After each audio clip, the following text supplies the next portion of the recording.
une histoire de combat. Oui. Moi, j'aime les gens qui ne se résignent pas, même s'il y a des fois où on a envie de fermer la porte et de dire « Oh, c'est tous des cons, je vais aller à la pêche » ou autre chose. Non, moi j'aime ceux qui se battent, y compris dans les moments les plus difficiles. Et donc, toute cette histoire du peuple noir américain, c'est une histoire de combat. Et c'est souvent d'ailleurs des combats qui ont été présentés de façon édulcorée, ou alors un peu gnangnan, etc. Même Martin Luther King, vous savez l'image qu'on a de Martin Luther King, c'est je fais un rêve. C'est fin août 63, 250 000 personnes à Washington, je fais un rêve. C'est pas lui qu'on a assassiné. Le Martin Luther King qui dit je fais un rêve, il aurait pu être assassiné, mais il n'était pas dangereux.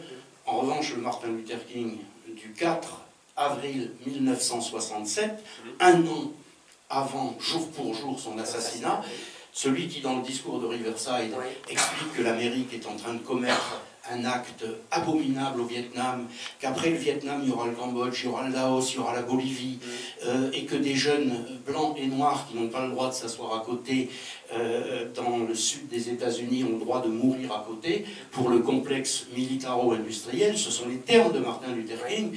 C'est celui-là qui, à un moment où le haut commandement de l'armée demande à Johnson 60 000 hommes supplémentaires et des millions d'armements, à ce Martin Luther King-là, il gêne beaucoup, il gêne l'armée, il gêne le FBI, il gêne la CIA, il gêne des tas de gens, et c'est, je dirais, un autre homme. Et le discours de Riverside, paradoxalement, pour cet homme qui est resté fondamentalement non violent, mais son discours est au fond un discours d'une violence extraordinaire.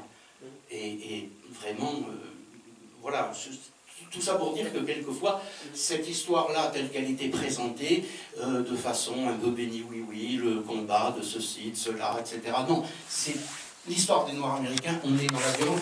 Et la marche de Selma, là, je donne juste un exemple, je suis un peu passionné par mon histoire, alors vous m'en excuserez.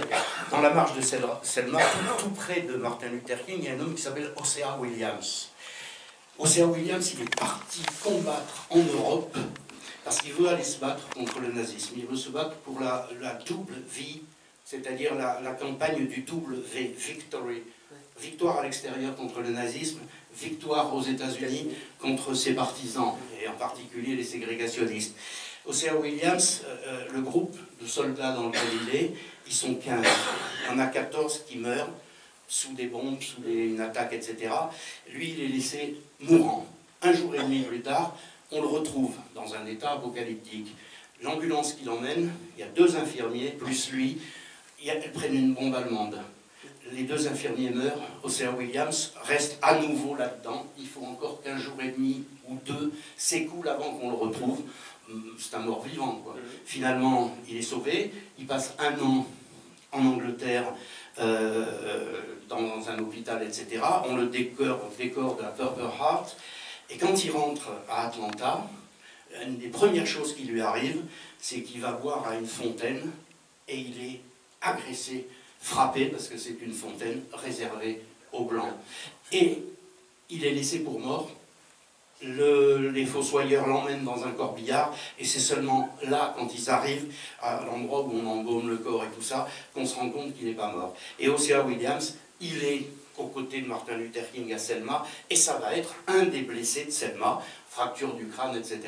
Alors, comment ne pas être passionné pour cette histoire, qui est une histoire extrêmement de courage énorme, de violence énorme, et des violences physiques, mais aussi les violences morales, qu'on voit très bien là, parce que chez les jeunes, etc., comment ne pas craindre la flambée qui peut tôt ou tard prendre quand on a été comme ça pendant des années méprisé, quand on n'a pas eu un certain nombre de chances. Voilà, il faut m'arrêter.